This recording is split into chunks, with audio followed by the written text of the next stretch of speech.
नारायणं नमस्कृत्यं नरं चैव नरोत्तमं देवीं सरस्वतीं व्यासं ततो जयमुदीरयेत्। व्यासाय विष्णुरूपाय व्यासरूपाय विष्णवे नमो वै ब्रह्मदेवाय वसिष्ठाय नमो नमः। गुरुर्ब्रह्मा गुरुर्विष्णु गुरुर्देव महेश्वर गुरु साक्षात् परब्रह्म तस्मै श्री गुरवे नमः। पुराणं गारुणं पुण्यं पवित्रं पापनाशनं शृण्वतां कामनापूरं श्रोतव्यं सर्वदैव हि। अनादिनिधनो देव शङ्खचक्रगदाधर अक्षय्य पुण्डरीकाक्ष पितृमोक्षप्रदो भव। बोलिए श्री पुराण पुरुषोत्तम भगवान की जय। श्री व्यास जी महाराज की जय। गरुड़ महापुराण की जय। सद्गुरुदेव भगवान की जय। समस्त पितृदेवों की जय। पिछले दिनों से अनवरत रूप से हम गरुड़ पुराण की चिंतन मनन करते हुए आ रहे हैं। गरुड़ पुराण की प्रेत कल्प में वर्णित कथाओं को चिंतन मनन करते हुए हम आज 10वें अध्याय में पहुंचे हुए हैं। कुल इसमें 16 अध्याय है और ये 10वां अध्याय में कुल 107 मंत्र है। इस अध्याय में मूलतः मृत्यु के पश्चात किए जाने वाले कर्म, दाह संस्कार की विधि, षट पिंडदान की महिमा, जो 6 पिंड दिए जाते हैं उसकी महिमा, पंचक में मृत्यु हो तो दाह अग्निदाह करने से पहले क्या करना चाहिए उसकी संपूर्ण वृत्तांत वर्णन करते हुए तभी जा करके अग्निदाह संस्कार करना चाहिए, इस प्रकार का यहाँ पर वर्णन है। और दाह के अनंतर अस्थि संचय श्राद्ध का भी यहाँ पर विधान वर्णन है। किस तरीके से अस्थि संचय करना चाहिए, उसका किस तरीके से श्राद्ध करनी चाहिए, उसका विधान यहाँ पर वर्णन है। और अस्थि गंगा जी में प्रक्षेपण करें तो उसकी क्या महिमा है, उसका यहाँ बृहत्तर ढंग से वर्णन किया हुआ है। और कोई भी माता जिनके गर्भ में शिशु हो और ऐसी माता के मतलब मृत्यु हो गया तो उसके लिए क्या कैसे विधान है। और कोई छोटे बच्चे हैं और उन बच्चों का मृत्यु हुआ तो उसके लिए क्या करना चाहिए आदि इत्यादि के विषय में इस अध्याय में वर्णन किया हुआ है। और ऐसा बड़ा अद्वितीय अद्भुत प्रसंगों से भरा हुआ आज का यह अध्याय की कथा है। ये सभी हमारे जीवन में, समाज में, परिवेश में, परिस्थितियों में ऐसे घटना घटती रहती है, क्योंकि जन्म और मृत्यु प्रभु के हाथ में है। हम सभी जानते ही हैं कहाँ किसको कितने समय के लिए अन्न जल दे करके प्रभु ने इस धराधाम में भेजा हुआ है। हम में से किसी को भी ये मालूम नहीं है। इसीलिए ऐसी अपने समाज में कभी न कभी कहीं न कहीं ऐसी परिस्थिति घटना घटती रहती है। जन्म मृत्यु तो ये अनवरत रूप से ये होती रहती है। तो ऐसे प्रसंगों को इन ग्रंथों के माध्यम से सहारा मतलब इन ग्रंथों से हम सीख करके उसी हिसाब से काम करें तो उनका सद्गति हो जाती है। इसलिए भी ऐसे ग्रंथों को मृत्यु से पहले ही श्रवण करना चाहिए, ताकि हम सचेत भी हों, सजग भी हों और कार्य भी हम अच्छी तरह से संपादन कर सकें। यहाँ पर गरुड़ जी भगवान विष्णु को प्रश्न करते हैं और भगवान विष्णु उत्तर प्रदान करते हैं, इसलिए इसका नाम गरुड़ पुराण पड़ा हुआ है। उधर सूत जी शौनक आदि ऋषियों को नैमिषारण्य के अंदर एक कथा वर्णन कर रहे हैं। अब ये 10वें अध्याय में गरुड़ जी प्रश्न कर रहे हैं। देहदाह विधानम च पद शुक्रीति नाम विभो सती यदि भवेत् पत्नी तस्यास महिमां वद। और एक बात यहाँ पर सती की, कोई अपने पति के साथ में सती होना चाहे तो उनके क्या विधि विधान है, ये भी यहाँ पर वर्णन किया हुआ है। तो इसीलिए यहाँ पर गरुड़ जी यही प्रश्न कर रहे हैं। अब आप पुण्यात्मा पुरुषों के शरीर के दाह संस्कार का विधान बतलाइए। यदि पत्नी भी सती होना चाहे तो उसके लिए क्या विधान है, वो भी वर्णन कीजिए। इस प्रकार से पूछे जाने पर अब भगवान सविस्तार इसी प्रसंगों को यहाँ पर वर्णन कर रहे हैं। शृणुतार्क्ष प्रवक्ष्यामि सर्वमये पौरुददेहिकं यत् कृत्वा पुत्रपौत्र समुच्यते पैतृकादृणात्। हे तार्क्ष, हे गरुड़, जिन औरदेही कृत्यों को करने से पुत्र और पौत्र पितृऋण से मुक्त हो जाते, मैं उसे बताता हूँ, अब सुनो। बहुत से दान देने से क्या लाभ, माता पिता की अंत्येष्टि क्रिया भलीभांति करे, इसी से ही सभी कल्याण उनका हो जाता है। पुत्रों को अग्निष्टोम याग के समान उन्हें फल प्राप्ति हो जाता है। तो कहने का मतलब विधि पूर्वक अग्निदाह संस्कार यदि माता पिता के लिए मतलब माता पिता के उनका अच्छी तरह से अग्नि संस्कार कर दिया तो अग्निष्टोम याग के समान उन्हें फल प्राप्ति मानी गई है। और यहाँ पर आगे जाकर के भगवान कहते हैं तदा शोकम परित्यज कारे मुंडनम सुतः समस्ता बांधवयुक्त सर्व पाप विमुक्त। भगवान कहते हैं माता पिता की मृत्यु होने पर पुत्र को शोक का परित्याग करके सभी पापों से मुक्ति प्राप्त करने के लिए समस्त बांधवों के साथ मुंडन करना चाहिए, मुंडन कराना चाहिए। माता पिता की मृत्यु के पश्चात मुंडन नहीं कराया वो संसार सागर से तारने वाले पुत्र कैसे समझा जाए। इसलिए नख और काख को छोड़ करके मुंडन करना आवश्यक है। केशों में काम का वास होता है,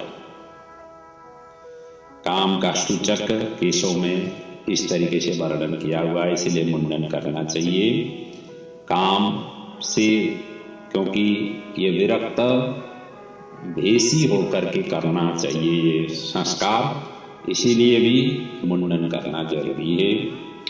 और इसके बाद समस्त बांधवों के सहित स्नान करके धौत वस्त्र धारण करें और तुरंत जल ले आकर के जल से सबको स्नान करावे। चंदन गंगा जी की मिट्टी से लेप से मालाओं से उसे विभूषित करें। उसके बाद नवीन वस्त्रों से ढक करके अपशब्द होकर के नाम गोत्र उच्चारण करके संकल्प पूर्वक दक्षिणा सहित पिंडदान देना चाहिए।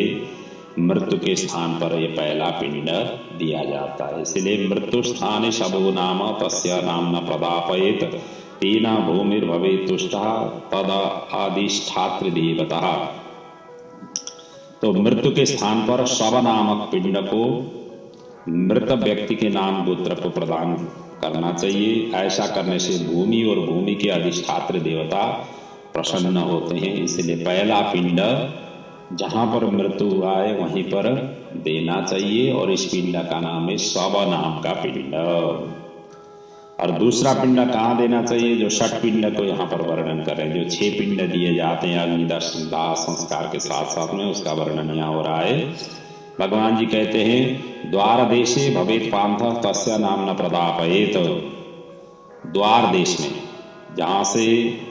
जहां मृत्यु हुआ उसके जो द्वार देश है, द्वार में पांथ नामक पिंड मित्र के मृतक के नाम गोत्र का उच्चारण करके प्रदान करना चाहिए। और ऐसा करने से भूतादि कोटियों में दुर्गतिग्रस्त प्रेत मृत प्राणी की सदगति में विघ्न बाधा नहीं कर सकते हैं। इसके बाद पुत्र वधु आदि सब को प्रदक्षिणा करके उसकी पूजा करें और अन्य बांधवों के साथ पुत्र को शव यात्रा के निमित्त कंधा देना चाहिए। अपने पिता के कंधे पर धारण करके जो पुत्र स्मशान को जाता है वो पग पग पर अश्वमेध यज्ञ का फल प्राप्त कर लेता है, क्योंकि धृत्वा स्कंदे स्वपितरम यश्मशानाय गच्छति सो अश्वमेध फलम पुत्रो लभते च पदे पदे। पद पद में ही अश्वमेध यज्ञ का फल उन्हें प्राप्त हो जाता है। इसलिए कंधा दे करके सबको श्मशान यात्रा के लिए निकलना चाहिए। और नीत्वा स्कंदे स्वपृष्ठे वा तदहा ताति न लालितः तदैव तद ऋणात् मुचे मृतम स्वपितरम वहेत।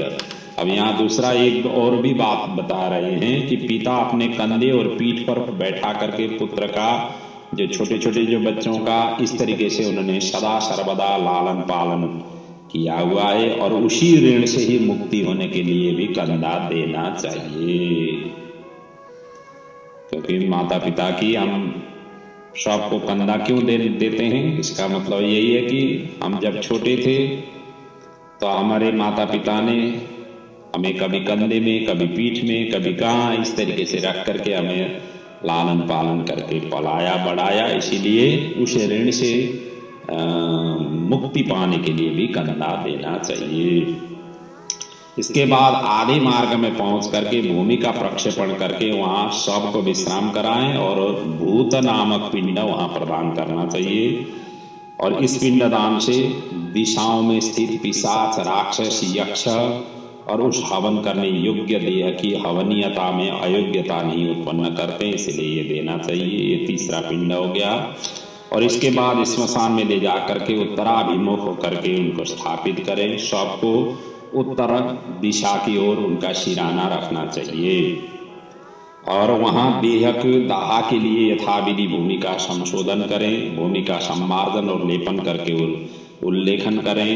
दर्भमूल से 3 रेखाएं खींचें और वहां से थोड़ा सा ईशान दिशा में उनकी रेखाओं को खींच करके मिट्टी को थोड़ा सा ईशान दिशा में फेंक करके वेदिका को जल से प्रोक्षित करके उसमें विधि पूर्वक अग्नि स्थापना करें और पुष्प, अक्षता आदि से क्रव्याद संज्ञक अग्निदेव की वहां पर पूजा करें और वहां पर हवन करें। कहा गया है लोमभ्यः स्वाहा, जो मंत्र है यजुर्वेद में, उन्हीं का यहाँ पर वर्णन किया हुआ है। लोमभ्यः स्वाहा, न त्वचे स्वाहा, न लोहिताय स्वाहा, मेदोभ्यः स्वाहा, मागुंसेभ्यः स्वाहा, स्नायुभ्यः स्वाहा, आस्थभ्यः स्वाहा, अजभ्यः स्वाहा, रेतसे स्वाहा, पायवे स्वाहा आदि जो मंत्र है, इन मंत्रों के द्वारा वहाँ यथाविधि होम करना चाहिए। और तब जाकर के उस कर्व्याद मृतक का मांस भक्षण करने वाली अग्नि की इस प्रकार प्रार्थना करें कि तुम प्राणियों को धारण करने वाले, उनको उत्पन्न करने वाले और प्राणियों को पालन करने वाले, और यह सांसारिक मनुष्य मर चुका हुआ है, तुम्हें इसे स्वर्ग ले जाओ, इस प्रकार से उन्हें प्रार्थना करना चाहिए। और कहा गया है कि ये जो अग्नि हम दाह संस्कार के लिए प्रयोग में ले आ रहे हैं, उस अग्नि का नाम है क्रव्याद। क्रव्याद है उस अग्नि का नाम, क्योंकि अग्नि का भी अलग अलग जगहों में अलग अलग नाम माना गया है, ऐसा वर्णन है। तो इसलिए क्रव्याद नाम का अग्नि को इस तरीके से आहुति दे करके, उस अग्नि से प्रार्थना करके फिर शव के लिए उस अग्नि को प्रयोग में ले आना चाहिए। और इस प्रकार ये क्रव्याद संज्ञक अग्नि की प्रार्थना करके वहीं चंदन, तुलसी, पलाश और पीपल की लकड़ियों से चिता का निर्माण करें। अब ये सभी पवित्र लकड़ियां मानी गई है। यदि मिले तो चंदन, तुलसी, पलाश, पीपल आदि वृक्षों की जो लकड़ी मिले तो बहुत ही अच्छा है, नहीं तो इनका कोई भी एक एक पीस हो वो भी अति पवित्र माना जाता है। तो ऐसे लकड़ियों को एकत्रित करके और साधारण लकड़ियों को भी एकत्रित करके चिता का निर्माण करें। और चिता के ऊपर में वहां पर 2 पिंड प्रदान करें। यहाँ पर कहा गया है चिताम आरोप्यतम प्रेतम पिंडो 2 तत्र दापयेत, 2 पिंड देना चाहिए। चितायाम शवहस्ते च प्रेत नामना खगेश्वर चिता मोक्ष प्रवृत्तिकम प्रेतत्वम उपजायते। यहाँ पर कहा हुआ है कि उस सबको चिता पर के रख करके वहां 2 पिंड प्रदान करें। प्रेत के नाम से 1 पिंड चिता पर और दूसरा शव के हाथ में देना चाहिए, जो मृत शरीर है उसके हाथ में देना चाहिए। और चिता में रखने के बाद से उस शव में प्रेतत्व आ जाता है, इसलिए प्रेत कल्प को जानने वाले कतिपय विद्वान जन चिता पर देने वाले पिंड का पिंड को साधक नाम से भी संबोधित करते हैं, लेकिन यहाँ प्रेत नाम से पिंडदान करने का यहाँ पर विधान है। इस तरीके से पिंड प्रदान करना चाहिए। इस प्रकार 5 पिंड प्रदान करने से सब में आहुति योग्यता संपन्न होती है। अन्यथा स्मशान में स्थित पूर्वोक्त जो पिशाच है, राक्षस है, यक्ष है, आहुति योग्यता के लिए उपघातक होते हैं, अर्थात ये विघ्न प्रदान करते हैं। इसलिए ये पिंड देना चाहिए।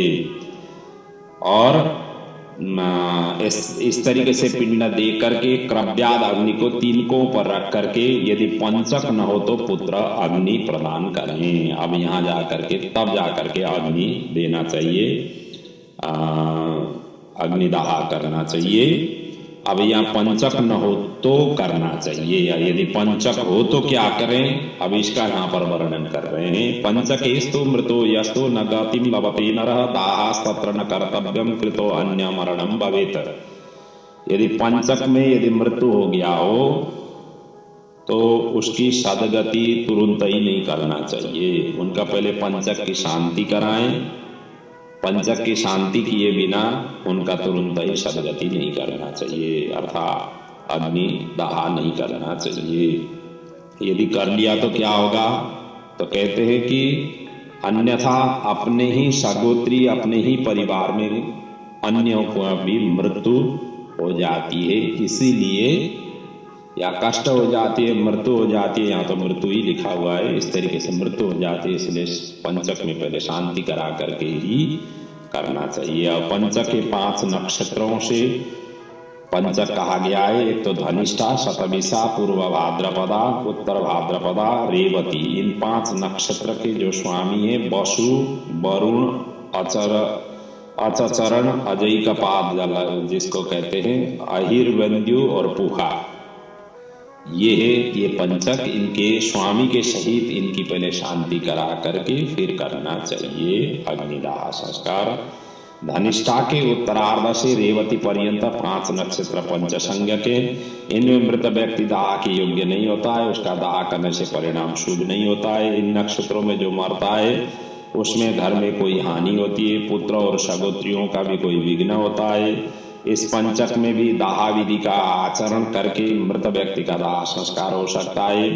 सभी दोषों की शांति के लिए उस दाह विधि को यहाँ पर भगवान वर्णन कर रहे हैं कि कुश से निर्मित, अब ये पंचक शांति कैसे करें, यहाँ पर कहा गया है कि कुश से निर्मित 4 पुतलों को नक्षत्र मंत्रों से अभिमंत्रित करके सबके समीप स्थापित करें, अर्थात कुशों का वहां पर शव बनाना चाहिए। तब उन पुतलों में प्रतप्त सुवर्ण रखना चाहिए। फिर नक्षत्रों के नाम मंत्रों से होम करना चाहिए। फिर प्रेता, जयता, नर, इंद्रो, वह, शर्म, यक्षतु आदि जो मंत्र हैं, इन नक्षत्रों के नाम मंत्रों से होम, मतलब इस मंत्रों से उन नक्षत्रों मंत्रों को संपुटित करके होम करना चाहिए। संपुटित मतलब ये मंत्र के साथ में जो नक्षत्र के जो मंत्र है, नक्षत्र के अधिष्ठात्री के जो मंत्र है, उन मंत्रों का संपुटित करते हुए होम करना चाहिए। फिर इसके बाद पुतलों के साथ शवदाह करना चाहिए। तत्वदाह प्रकर्तव्य तैः पुत्तलकैः सह सपिंडान दिने कुर्यात् तस्य शांति विधिं श्रुतः। यहाँ पर कहा हुआ है फिर उसके बाद में उनको शवदाह करें। सपिंडी श्राद्ध के दिन पुत्र यथा विधि फिर पंचक शांति का अनुष्ठान करें। जिस दिन सपिंडी श्राद्ध होगा 12वें 13वें दिन में जाकर के जो श्राद्ध विधि, सपिंडी श्राद्ध विधि जो होता है, एकादश द्वादश श्राद्ध के पश्चात सपिंडी श्राद्ध किया जाता है। सपिंडी श्राद्ध का अर्थ होता है कि अपने पितृ, अपने जो पिताजी माताजी जिनके पीछे श्राद्ध किया गया है, उनके पूर्वजों के साथ में पिंडों को मिलाना होता है, उसको कहते हैं सपिंडी श्राद्ध। तो उसी समय शांति करें। अब शुद्धि, मयुक्त तथा निर्णय सिंधु आदि ग्रंथों में उद्धृत ब्रह्म पुराण के वचन के अनुसार पंचक में मृत मनुष्य के साथ दाह हेतु दर्भ की ही 5 प्रतिमाएं पुतले बना करके उन्हें सफेद उनके धागों से लपेट करके जौ के आटे से उनका लेपन करके उनमें क्रमशः प्रीतवाहा, प्रीतसखा, प्रीतप, प्रीत भूमिप, प्रीतहर्ता इन 5 नाम मंत्रों से आवाहन पूजन करके उनमें से प्रथम को प्रेत के सिर में, दूसरे को नेत्र में, तीसरे को वाम कुक्षी में, चौथे को नाभि में और 5वें को पैर में रख करके घृत होम के साथ पश्चात शवदाह करना चाहिए। ऐसा निर्णय सिंधु आदि ग्रंथों में उल्लेख किया हुआ है, जो पंचक की ही विधि है। ये अग्निदाह संस्कार करते समय ये करना चाहिए। 5 पुतले बना करके इस तरीके से अर्पण करना चाहिए। और इसलिए पंचक दोष की शांति के लिए क्रमशः तिल पूर्ण पात्र, सोना, चांदी, रत्न, घृतपूर्ण काश्य पात्र का दान करना चाहिए। इस प्रकार पंचक शांति विधान करके जो शव दाह करता है उसे पंचक जन्य कोई विघ्न बाधा नहीं होती और प्रेत भी सदगति को प्राप्त करता है। इसलिए मृत व्यक्ति का दाह पंचक शांति के पश्चात ही करना चाहिए। पंचक के बिना मरने पर केवल शव का दाह करना चाहिए। यदि मृत व्यक्ति की पत्नी सती हो रही हो तो उसके दाह के साथ ही शव का दाह करना चाहिए। अब यहाँ पर सती के विषय में यहाँ पर उल्लेख किया जा रहा है। यदि पत्नी सती होना चाहे तो उनके साथ में ही मतलब अग्निदाह संस्कार करना चाहिए। ये बात यहाँ पर वर्णन किया हुआ है। और वैसे भी कहा गया है कि ये पत्नी के ऊपर है। सती यदि भवेत पत्नी तयासह विनिर्दहेत। अब ये पत्नी के ऊपर है, सती होना स्त्री की इच्छा पर निर्भर है। और ऐसा कोई नहीं है जबरदस्ती बलात् दाह करने की विधान कहीं भी शास्त्रों में वर्णन नहीं है। हम सभी जानते हैं जैसे कौशल्या है, कौशल्या आदि जो दशरथों की पत्नी थी, पांडु पत्नी कुंती, जड़ भरत की सापत्न्य माता आदि के सती न होने का उदाहरण हमारे पुराण ग्रंथों में है। तो इसीलिए हमारे शास्त्रों में इस तरीके से वर्णन है। तो इसीलिए सती होना स्त्री के ऊपर निर्भर है। इसलिए किसी को भी बलात् और दाह करने का विधान कहीं भी वर्णन नहीं है। यदि वो स्वेच्छा से मतलब सती होना चाहती है तो ही जा करके ये विधि सुसंपन्न करे। और यहाँ पर कहा गया है कि सती होना चाहे तो कैसे क्या करे, उसके लिए यहाँ पर वर्णन किया जा रहा है। कहते हैं कि पतिव्रता यदा नारी भर्तृप्रिय हिते रतः इच्छित सहेव गमनम तदा स्नानम समाचरेत। पहले तो उन्हें स्नान करना चाहिए और अपने शरीर को कुमकुम, अंजन, सुंदर वस्त्र आभूषण आदि से अलंकृत करें। ब्राह्मण और बंधु बांधव को उन्हें दान प्रदान करें और गुरुजनों को प्रणाम करके घर से बाहर निकलें। इसके बाद देवालय मंदिर में जाकर के भगवान विष्णु को उन्होंने प्रणाम करें। वहाँ अपने आभूषणों को समर्पित करके वहाँ से श्रीफल नारियल ले करके लज्जा और मोह का परित्याग करके स्मशान भूमि में जाएं और वहाँ सूर्य को नमस्कार करके चिता की परिक्रमा करके पुष्प शैया रूपी चिता पर चढ़े, अपने पति को अपनी गोद में लेटाएं और सखियों को श्रीफल दे करके दाह के लिए आज्ञा प्रदान करें और शरीर दाह को गंगा जल में स्नान के समान मान करके अपने शरीर को वहाँ जलाएं। इस प्रकार से सती का यहाँ पर विधान वर्णन है। जैसा कि मैंने पहले ही बताया, सती होना स्त्री की इच्छा पर निर्भर है, उसी हिसाब से करना चाहिए। अब यहाँ पर कहा गया है कि कैसे अवस्था में सती नहीं हो सकती है, ये भी यहाँ पर वर्णन कर रहे हैं। न दहेत गर्भिणी नारी शरीरम पतिनाम सह जनयित्वा प्रसूतिं च बालम पोष्य सतीं भवेत। अब यहाँ कह रहे हैं कि गर्भिणी स्त्री को अपने पति के साथ अपना दाह नहीं करना चाहिए, अर्थात गर्भ में शिशु हो तो ऐसे पति सती नहीं हो सकती है, अर्थात अपने शरीर को दाह नहीं करना चाहिए। प्रसव करके उत्पन्न बालक का पोषण करने के पश्चात सती होना चाहिए। वो बाद में ही सती हो सकती है, उस समय सती नहीं हो सकती है। और इस विषय में और भी वर्णन मिलता है, नारद आदि पुराणों में इसमें वर्णन मिलता है, जहाँ पर लिखा हुआ है बालपत्यास गर्भिण्यो अदृष्ट ऋतवस्तथा रजस्वाला राजश्रुते नारोहन्ति चिताम शुभे। वहां पर कहा गया है कि जिनकी संतान बहुत छोटी हो, मतलब छोटे छोटे बच्चे हों, ऐसे माता भी सतीन नहीं होना चाहिए। ऐसे माताओं को जो गर्भवती हो, जिन्होंने अभी ऋतुकाल देखा ही नहीं हो, और जो रजस्वला हो, ऐसी स्त्रियां पति के साथ चिता पर नहीं चढ़ती है, उनके लिए चितारोहण निषेध है। ये नारद पुराण में उल्लेख है। इसलिए ये सभी चीज जो शास्त्रों में वर्णन किया हुआ है उसका आधार मानते हुए उसी तरीके से आचरण और व्यवहार करना चाहिए। यदि स्त्री अपने मृत पति के शरीर को लेकर के अपने शरीर का दाह करती है तो अग्नि उसके शरीर मात्र को जलाते हैं, उसके आत्मा को कोई पीड़ा नहीं होती है। और जैसे धोखे हुए सुवर्ण आदि धातुओं का मल जैसे अग्नि में जल जाता है, उसी प्रकार पति के साथ जलने वाली नारी अमृत के समान अग्नि में अपने पापों को जला देती है। और जिस प्रकार सत्य परायण धर्मात्मा पुरुष शपथ के समय तपे हुए लोह पिंड आदि के लेने पर भी नहीं जलता, उसी प्रकार चिता पर पति के शरीर के साथ संयुक्त वह नारी भी कभी भी नहीं जलती है। उसे दाह प्रयुक्त कष्ट भी नहीं होता है। उसकी अंतरात्मा मृत व्यक्ति की अंतरात्मा के साथ एकत्व प्राप्त कर लेती है।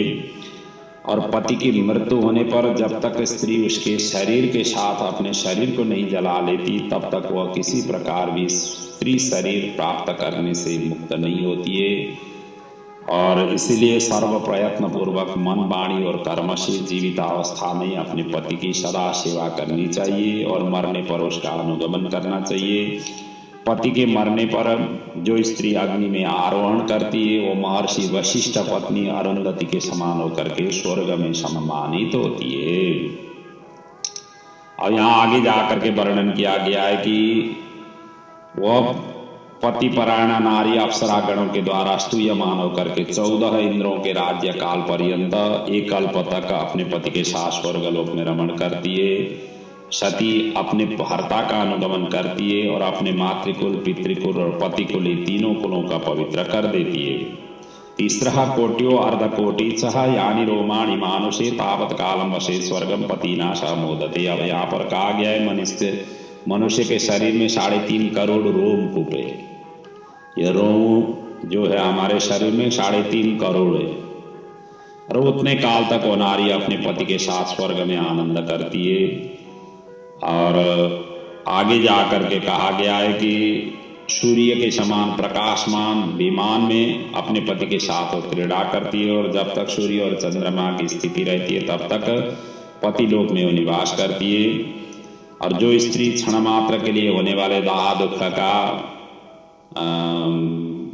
अनुगमन करना अर्थात नहीं करती है तो विराहाग्नि में हमेशा हमेशा जलती रहती है। इस प्रकार से भी यहाँ वर्णन किया हुआ है। आगे जाकर के कहा गया है कि सबके आधे या पूरे जल जाने पर उसके मस्तक को फोड़ना चाहिए। गृहस्थों के मस्तक को काष्ठ से और यतियों को मस्तक को श्रीफल से फोड़ देना चाहिए। यहाँ पर इस प्रकार से वर्णन है। अर्धे दग्धे अथवा पूर्णे स्फोटये तस्य मस्तकम गृहस्थानाम तो काष्ठेन यतीनाम श्रीफलेन च। यति लोगों के लिए, सन्यासियों के लिए श्रीफल से उनका तोड़ना चाहिए और गृहस्थी लोगों के लिए लकड़ी से ही उनको तोड़ना चाहिए, मस्तक को वेदन करना चाहिए। और आगे जाकर के कहा गया है कि पितृलोक प्राप्ति के लिए उसके ब्रह्मरंध्र का भेदन करके उसका पुत्र निम्न मंत्रों से अग्नि में घी की आहुति दे कि हे तुम भगवान वासुदेव के द्वारा उत्पन्न किए गए हो, तुम्हारे द्वारा इसकी तेजोमय दिव्य शरीर की उत्पत्ति हो। स्वर्ग में गमन करने के लिए इसका स्थूल शरीर जलकर तुम्हारा हवि हो, तुम प्रज्वलित हो। इस प्रकार मंत्र सहित तिल मिश्रित घी की आहुति दे करके जोर से रोना चाहिए। उस समय जब मस्तक वेदन कर लेते हैं तब जा करके वहां रोना चाहिए। और उसी से मृत प्राणी सुख प्राप्त करता है। वहां पर जो रोया गया हो, वहां की रुदन से उस मृत प्राणी को सुख प्राप्ति हो जाता है। इस प्रकार से यहाँ वर्णन किया हुआ है। एवं आज्याहुतिम दत्वा तिलमिश्रम समंत्रकम रोदितव्यम ततो गाढ़म तेन तस्य सुखम भवेत। वहां जाकर के रोना चाहिए, इस रोने से उनको सुख प्राप्ति होता है। और दाहा के अनंतर स्त्रियों को स्नान करना चाहिए, फिर पुत्रों को स्नान करना चाहिए। मृत प्राणी के नाम गोत्र का उच्चारण करके वहां तिलांजलि देना चाहिए, जलांजलि देना चाहिए। फिर नीम के पत्तों को चबा करके मृतक के गुणों का गान करना चाहिए। आगे आगे स्त्रियों को और पीछे पुरुषों को फिर घर की ओर प्रस्थान करना चाहिए। अब यहाँ पर अग्निदाह संस्कार के पश्चात नीम पत्तियों को चबाना चाहिए, ऐसा यहाँ पर वर्णन है। अर्थात कड़वी चीज खानी चाहिए। कड़वी चीज जो जिससे होती है वैसी चीज खाना चाहिए। अब नीम की पत्ती ही सब सर्वत्र नहीं मिल सकती हो, तो ये वर्णन यहाँ है। अर्थात स्मशान यात्रा करने के पश्चात जैसे आए घर में, वैसे तो स्मशान भूमि में ही वहीं पर सचैल स्नान करके आने का विधान है। नहीं तो घर में आकर के सचैल स्नान करें, फिर कड़वी चीज चबाना चाहिए। और घर में पुनः स्नान करके गोग्रास देना चाहिए उसके पश्चात, और पत्तल में भोजन करना चाहिए। अभी यहाँ पर जो परिवार वाले हैं उनके लिए यहाँ पर वर्णन किया हुआ है। गृहे स्नानम पुनः कृत्वा गोग्रासम च प्रदापयेत पत्रावल्यम च भुंजिया गृहान्नम नैव भक्षयेत। घर में आकर के गोग्रास देना चाहिए और पत्तल में भोजन करना चाहिए, और घर का अन्न नहीं खाना चाहिए। ये भी है, घर का ही अनाज नहीं खाना चाहिए। अड़ोस पड़ोस में या दूसरे रिश्तेदारों ने जो भी भोजन ला करके दिए हुए हैं उसी भोजन को ग्रहण करना चाहिए। और मृतक स्थान को लीप करके वहां 12 दिन तक रात दिन दक्षिणाभिमुख अखंड दीपक भी वहां जलाना चाहिए। सप्ताह के दिन से लेकर 3 दिन तक सूर्यास्त होने पर स्मशान भूमि में अथवा चौराहे पर मिट्टी के पात्र में दूध और जल देना चाहिए। काठ की 3 लकड़ियों को दृढ़ता पूर्वक सूत से बांध करके तिगोड़िया बना करके उस पर दूध और जल से भरे हुए कच्चे मिट्टी के पात्र, घड़ा आदि को रख करके यह मंत्र पढ़ते हुए देना चाहिए कि श्मशानालदग्धोषि परित्यक्तोषि बांधवै इदम नीरम इदम क्षीरम अत्र स्नाहि इदम पिबः। इस प्रकार से मंत्र बोलते हुए देना चाहिए कि आग से जले हुए तुम स्मशान की आग से जले हुए हो, बांधवों से परित्यक्त हो, और ये जल ये दूध तुम्हारे लिए है, इसमें स्नान करो, इसमें पियो।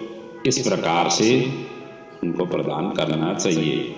अब याज्ञवल्क्य स्मृति में यहाँ पर कहा हुआ है कि प्रेत के लिए जल और दूध पृथक पृथक पात्रों में रखना चाहिए। प्रेत अत्र स्नायी कह करके जल तथा पीव चेदम ऐसा कहते हुए दूध रख देना चाहिए और अर्पण करना चाहिए। ये याज्ञवल्क्य स्मृति में इस प्रकार का विधान है। आगे जाकर के कहा है कि जिन्होंने अग्नि ध्यान किया हुआ हो, अर्थात जो साग्नि के, उनको चौथे दिन अस्थि संचय करना चाहिए और निषिद्ध बार तिथि विचार करके निराग्नि को तीसरे अथवा दूसरे दिन अस्थि संचय करना चाहिए। ये विधान वर्णन है। और ये अस्थि संचय के अब यहाँ श्राद्ध का यहाँ वर्णन है। जैसा कि पहले बताया कि या चौथे दिन साग्नि के लिए और निराग्नि के लिए दूसरे या तीसरे दिन इस तरीके से अस्थि संचय श्राद्ध करनी चाहिए। अब अस्थि संचय के लिए गत्वा श्मशानम भूमिं च स्नानं कृत्वा शुचिर भवेत् उरुणाशुत्रम वेष्टयित्वा पवित्रम परिधाय च। तो ये अस्थि संचय के लिए श्मशान भूमि में जाकर के स्नान करके पवित्र हो जाएं, उनका सूत्र लपेट करके और पवित्र धारण करके श्मशान वासियों भूतादि के लिए पुत्र को यमायत्वः ये इस मंत्र से मास उड़द की बलि देना चाहिए। तो 3 बार परिक्रमा करनी चाहिए। इसके बाद चिता स्थान को दूध से सींच करके जल से सींचें, फिर अस्थि संचय करें और उन अस्थियों को पलाश के पत्तों पर रख करके दूध और जल से धोएं और पुनः मिट्टी के पात्र पर रख करके यथाविधि श्राद्ध पिंड दान करें और त्रिकोण स्थंडिल बना करके उसे गोबर से लीपें और दक्षिणाभिमुख होकर के स्थंडिल के तीनों कोनों पर 3 पिंड प्रदान करें। और ये ब्रह्मांड पुराण में एक वचन के अनुसार ऐसा वर्णन है कि श्मशानस्तक्रव्यादः, देवताओं के बलि प्रदान करने के पश्चात 3 पिंड प्रदान करने का विधान है। एवं दत्ता बलिं चैव दद्यात् पिंड त्रयं बुधः, एकं श्मशानवासिभ्यो प्रेतायैव तु मध्यमं, तृतीयं तत्सखीभ्यश्च दक्षिणा संस्तमादरात्। ये निर्णय सिंधु में इस तरीके से वर्णन किया हुआ है कि एक तो श्मशानवासी के लिए और दूसरा प्रेत के लिए और तीसरा उनके सखी के लिए, ये 3 पिंड यहाँ पर प्रदान करना चाहिए जो अस्थि संचय श्राद्ध करते समय। और चिता भस्म को एकत्र करके उसके पश्चात ऊपर तिपाई तिगोड़िया रख करके उस पर खुले मुख वाला जलपूर्ण घट स्थापित करें। और फिर कहा गया है कि इसके बाद चावल पका करके उसमें दही और घी और मिष्ठान्न मिला करके जल के सहित प्रेत को यथाविधि बलि प्रदान करें और कहें कि उत्तर दिशा में 15 कदम जाएं। उसके पश्चात उसके 15 कदम, जहाँ पर चिता स्थान जहाँ पर जलाया गया था उससे 15 कदम आगे जाएं और वहाँ गड्ढा बना करके खड्डा खोद करके आगे अस्थि पात्र को वहाँ पर स्थापित करें और उसके ऊपर दाहजनित पीड़ा नष्ट करने वाला पिंड प्रदान करें और गड्ढे से उस अस्थि पात्र को निकाल करके उसे लेकर जलाशय में जाएं और वहां दूध और जल से उन अस्थियों को बार बार प्रक्षालित करके चंदन और कुमकुम से विशेष रूप से चर्चित लेपित करें। फिर उन्हें एक दोने में रख करके हृदय मस्तक में लगा करके उनकी परिक्रमा करें और उन्हें नमस्कार करके गंगा जी में विसर्जित कर दें, अर्थात अस्थि को ले जा करके गंगा जी में प्रक्षेपण कर दें, विसर्जन करें। और यहाँ पर कहा गया है कि जिस मृत प्राणी की अस्थि 10 दिन के अंतर्गत ही, अर्थात 10 दिन के अंदर अंदर ही गंगा जी में विसर्जित हो जाती है, उसका ब्रह्मलोक से कभी भी पुनरागमन नहीं होता है। गंगा जल में मनुष्य की अस्थि जब तक रहती है उतने 1000 वर्षों तक वह स्वर्गलोक में विराजमान रहता है। इसीलिए गंगा जी में और या तो पवित्र नदियों में, जो अपने आसपास में पवित्र नदी हो, जो प्रसिद्ध नदी हो, जो जिस तरीके से हमारे सप्त नदियों के वर्णन है, जो पवित्र नदियों का, पवित्र सरोवरों का वर्णन है, इन पवित्र सरोवर नदियों की जो महिमा है उनमें यदि आप स्थापित करें तो भी श्रेयस्कर माना गया है। और गंगा जी की तुलना तो ये सभी अन्य नदी तो नहीं कर सकती है, लेकिन गंगा जी में पहुंचने की स्थिति नहीं है, नहीं पहुंच पा रहे हैं तो ये ऐसे प्रसिद्ध अन्य नदियों में भी विसर्जन कर सकते हैं। और यहाँ गंगा जी की महिमा यहाँ पर वर्णन किया हुआ है। तो गंगा जलोर्मि संस्पृश्य मृतकम पवनो यदा संस्कृते पातकम तस्य सद्यैव विनश्यति, आराध्य तपसोग्रेण गंगा देवी भगीरथ उद्धरार्थम पूर्वजानाम आनयत ब्रह्मलोकतः। यहाँ गंगा जी की महिमा काफी लंबी चौड़ी वर्णन किया हुआ है। गंगा जी का लहरों को छू करके हवा मृतक का स्पर्श करती है तब मृतों के पातक तक्षण ही नष्ट हो जाते हैं। केवल गंगा जी से बहता हुआ हवा ही आकर के टच करे तो ही सभी पातक से भस्मीभूत हो जाते हैं, सभी नष्ट हो जाते हैं। ऐसे गंगा जी की महिमा है।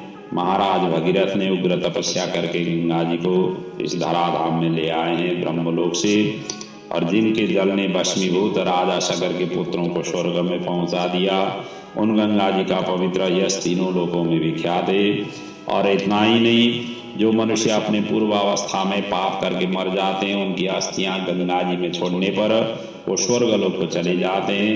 किसी महाअरण्य में सभी प्राणियों को हत्या करने वाला कोई व्याध सिंह के द्वारा मारा गया, जब वह नरक को जाने लगा तभी उसकी अस्थियां गंगा जी में गिर पड़ी, तो जिससे वह दिव्य विमान पर चढ़ करके देवलोक को चला गया। ऐसी वर्णन मिलता है हमारे धर्म ग्रंथों में, शास्त्रों में। इसलिए सत्पुत्र को स्वतः ही अपने पिता की अस्थियों को गंगा जी में विसर्जन करना चाहिए। अपनी अस्थियों को, फूलों को ले जा करके गंगा जी में विसर्जन करना चाहिए।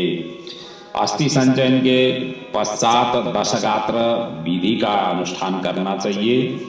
जब अस्थि संचय श्राद्ध हो गया उसके पश्चात दशगात्र विधि करना चाहिए। यदि कोई व्यक्ति विदेश में या वन में या चोरों को भय से मरा हुआ हो, उसका शव प्राप्त न हो, तो जिस दिन उसका निधन समाचार सुने उसी दिन उसका पुतला बना करके पूर्व विधि के अनुसार केवल उसी का दाह करें और उसके भस्म को लेकर के गंगा जी में विसर्जन करना चाहिए। और दशगात्रा कर्म भी उसी दिन से आरंभ करना चाहिए और सांवत्सरिक श्राद्ध में भी उसी सूचना प्राप्त होने वाले दिन को ग्रहण करना चाहिए। और यदि गर्भ की पूर्णता हो जाने के पश्चात नारी की मृत्यु हो गई हो तो उसके पेट को चीर करके बालक को निकालना चाहिए। और यदि वह भी मर गया हो तो उसे भूमि में गाड़ करके केवल मृत स्त्री का ही दाह करें, अर्थात माता का ही दाह करें और बालक का जमीन में गाड़ देना चाहिए। और गंगा के किनारे यदि मरे हुए बालकों को गंगा जी में ही प्रवाहित कर दें। अन्य स्थानों पर मरे हुए 27 महीने तक, अर्थात 27 महीने के अंदर अंदर में यदि बालक का मृत्यु हुआ हो तो उस बालक को भूमि में दफनाना चाहिए। और इसके बाद की अवस्था वाले बालक का दाह संस्कार करें, क्योंकि जब 27 महीने से ऊपर हो जाए तो उस बालक की फिर अग्निदाह संस्कार करना चाहिए और उसकी अस्थियां गंगा जी में विसर्जित करना चाहिए। जलपूर्ण कुंभ प्रदान करना चाहिए। केवल बालकों को ही भोजन कराना चाहिए। और गर्भे नष्टि क्रिया नास्ति दुग्धम देयम मृते शिशु घटम च पायसम भोज्यम दद्यात् बाला विपत्तिषु। और यहाँ पर कहा गया है कि गर्भ के नष्ट होने पर गर्भस्थ शिशु के उद्देश्य से उसकी कोई क्रिया नहीं की जाती है, पर शिशु दांत निकलने के पूर्व की अवस्था वाले बच्चे के मरने पर उसके लिए दुग्ध दान कर देना चाहिए। बालक चूड़ाकरण से पूर्व या 3 वर्ष की अवस्था वाले के अवस्था से मरने पर उसके लिए जलपूर्ण घट का दान कर देना चाहिए। खीर का भोजन कराना चाहिए। कुमार के मरने पर कुमार बालकों को भोजन कराना चाहिए। उपनीत पौगंड अवस्था के बच्चे के मरने पर उसी अवस्था के बालकों के साथ ब्राह्मणों को भोजन कराना चाहिए। 5 वर्ष की अवस्था से अधिक अवस्था वाले बालक की मृत्यु होने पर वो चाहे उपनीत अर्थात यज्ञोपवीत संस्कार संपन्न हो या अनुपनीत अर्थात जिसका यज्ञोपवीत नहीं हुआ हो तो उसे पायस और गुड़ के 10 पिंड क्रमशः प्रदान करनी चाहिए।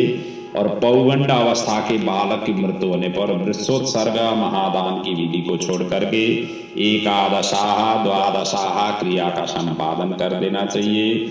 और पिता के जीवित रहने पर पौगंड अवस्था में मृत बालक का सपिंड श्राद्ध नहीं होता है, इसलिए 12वें दिन उसका केवल एक उद्दिष्टि श्राद्ध कर देना चाहिए। आगे जाकर के कहा गया है स्त्री ही शूद्राणाम विवाहस्तु व्रतस्थाने प्रकृतितः व्रतात प्राक् सर्ववर्णानां वयः तुल्यः क्रिया भवेत। और यहाँ पर कहा गया है कि स्त्री और शूद्रों के लिए विवाह ही व्रतबंध स्थानीय संस्कार कहा गया है। व्रत अर्थात उपनयन के पूर्व मरने वाले सभी वर्णों के मृतकों के लिए उनकी अवस्था के अनुकूल समान क्रिया करनी चाहिए। जिसने थोड़ा कर्म किया हुआ हो, थोड़े विषयों से जिसका संबंध रहा हुआ हो, कम अवस्था हो और स्वल्प देह वाला हो, ऐसे जीव के मरने पर उसकी क्रिया भी स्वल्प ही होना चाहिए।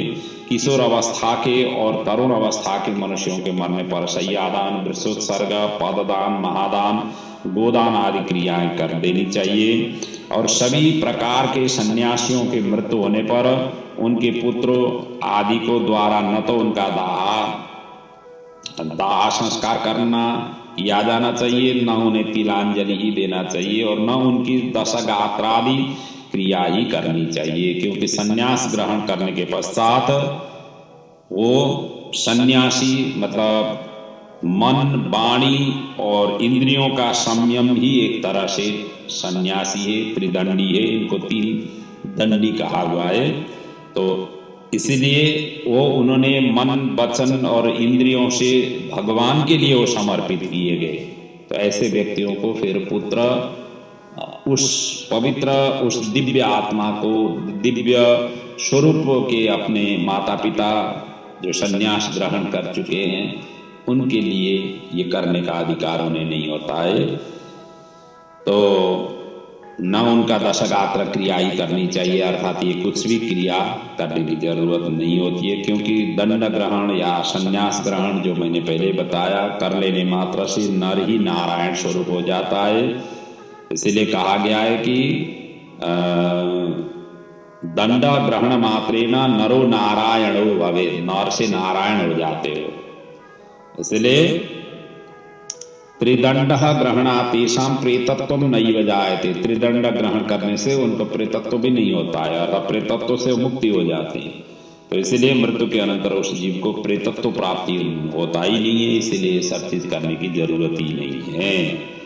और आगे जाकर के कहा है कि ज्ञानी जन तो अपने स्वरूप का अनुभव कर लेने के कारण सदा मुक्त ही होते हैं, इसलिए उनके उद्देश्य से दिए जाने वाले पिंडों को भी उन्हें आकांक्षा नहीं होती है। उनके लिए पिंडदान उदक क्रिया करने की कोई जरूरत नहीं है, नहीं कर देनी चाहिए, किंतु पितृभक्ति के कारण तीर्थ श्राद्ध या गया श्राद्ध तो कर देना चाहिए। पितृभक्ति उनसे ही हमने जन्म लिया हुआ है, इस उद्देश्य से आप तीर्थों में जा करके श्राद्ध कर सकते हैं। वहाँ पर साधु ब्राह्मण आदि का यथा योग्य आपसे जो भी बन सकता है कर सकते हैं, सेवा सत्कार कर सकते हैं, उनको भोजन आदि करा सकते हैं, ये सब चीज कर देना चाहिए।